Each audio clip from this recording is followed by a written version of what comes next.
everyone, it's Lisa, and I'm going to do a real quick demonstration of how I do points calculations and or measure out portions when it's not really calculated for you. And I'm going to start, because I'm already making a recipe for dinner tonight, with something where the points are already calculated. It's just a matter of trying to figure out exactly how large a serving is. So in this case, I have Emily Bites teriyaki chicken and rice casserole.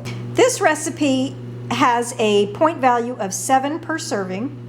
And up here at the top, you'll see, and I'm sorry for the shadow, the way my lighting in my kitchen is cast shadow sometimes. It says it yields 8 1 1/4 cup servings.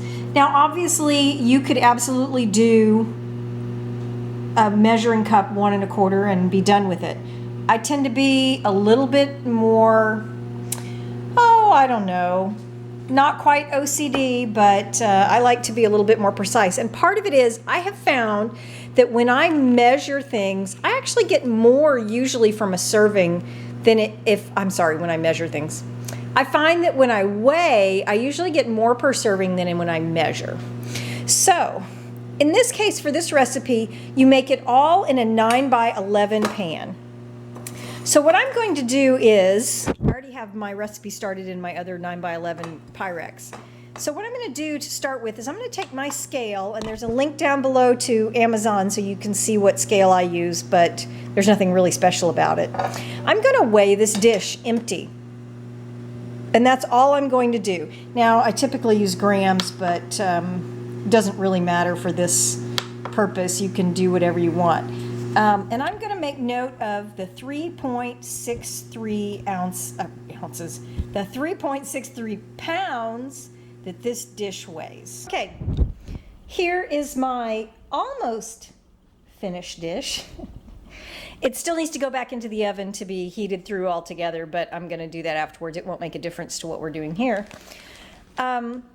I weighed my casserole dish before I put any ingredients in it. It was 3.63 pounds. So now I'm going to do the same thing, except I'm going to weigh it now to determine how much it weighs with everything in it. Okay. Altogether, this weighs 8.59 or 560 if you wanted to round pounds. I'm going to continue on and talk a little bit about how I finished calculating out a serving size based on this recipe for the teriyaki chicken and rice casserole from Emily Bites. You saw from the video that my empty casserole dish weighs 3.63 pounds. My casserole dish with all of the ingredients weighs 8.60 pounds. So I'm going to use my calculator and take my 8.60, which is my total everything, and I'm going to subtract out the weight of my dish. So now I know that my ingredients weigh 4.97 pounds. And let me type this in here. I don't work well in pounds. I prefer to work in ounces because I'm certainly very rarely going to eat a pound worth of food.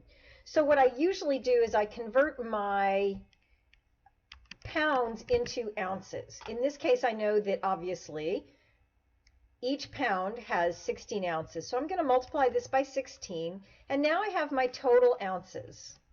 Let me make this a little bit more clear for you guys. 4.97 pounds is equal to 79.52 ounces.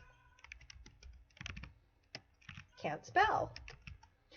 I know that from the recipe that has been posted, there are approximately, or a yield of 8 servings in this particular recipe. So if I take my total ounces in my dish, 79.52, and I divide it by 8, I know that each serving is equal to 9.94 ounces. I know from this recipe that there are 7 points per serving. So I know all I have to do is take a bowl or a plate, place it on my scale, turn my scale on, or do the tare depending upon how I've been doing it. But basically what I want to do is take out the weight of the plate or bowl that I'm going to be eating from. And then I weigh out 9.94 ounces. That's how I'm ensure that I get an accurate serving based on a recipe that tells me how many servings it has and how many points per serving. One of the reasons I like this particular method is because if I have more or less points to spend on a dish, I can then go forward and say, I wonder how much 1.5 servings would cost me. In this case, if 9.94 is a full serving, I can multiply it by 1.5, and I know that 1.5 servings would be equal to, I still can't type yet this morning, 14.91 ounces. Now, obviously, I would have to have 1.5 times the points to spend on it. If it's 7 points per serving, that would end up being 10.5 points. Maybe I have less points to spend, or maybe the recipe, in my opinion, based on my points and what I feel like eating and maybe the side dishes that we're going to have, maybe I don't want to spend 7 points on a full serving. Maybe I would rather do a half serving of something, or 2/3 of a serving, or 3/4 of a serving. Let's do 3/4 of a serving. In this case, I know that a full serving is 9.94. So I'm going to not divide. Let me clear this out really quickly. 9.94, I'm going to multiply it by 0.75. So I know that 3/4 of a serving is 7.45 ounces. Did I type that right? Yes, I did. Basically 7.5 ounces for 3/4 of a serving. And at 7 points a serving, 3/4, that would get me a little over 5 points.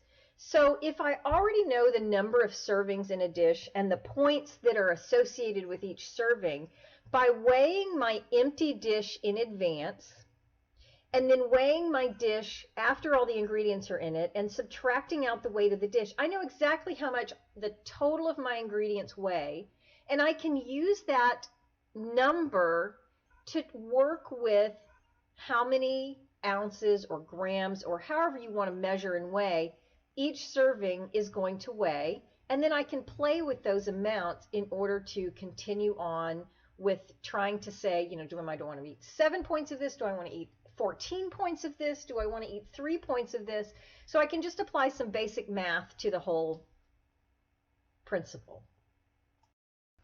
I want to point out that when recipes have points already calculated and I feel like it's a trustworthy source, I don't rerun it back through the recipe builder. Even if I think it might come out to be 1 or 2 points higher, it's just not worth the time to me. If it's not a trustworthy source, or I don't have the points at all, I will definitely run it through the recipe builder, or if I make significant modifications. But in this case, I'm just going to continue to assume that the points per serving are 7. My next recipe that I'm going to show you is for when you have a recipe that you have no points calculation for whatsoever, and you want to run it through the recipe builder and try to determine what the best serving is that you can get for this. So this is the teriyaki chicken and rice casserole. If you want to see the final plated product and hear a little bit about how we liked it, then be sure to watch the February 9th Everyday Smart Points so you can see the final item and hear a little bit about it.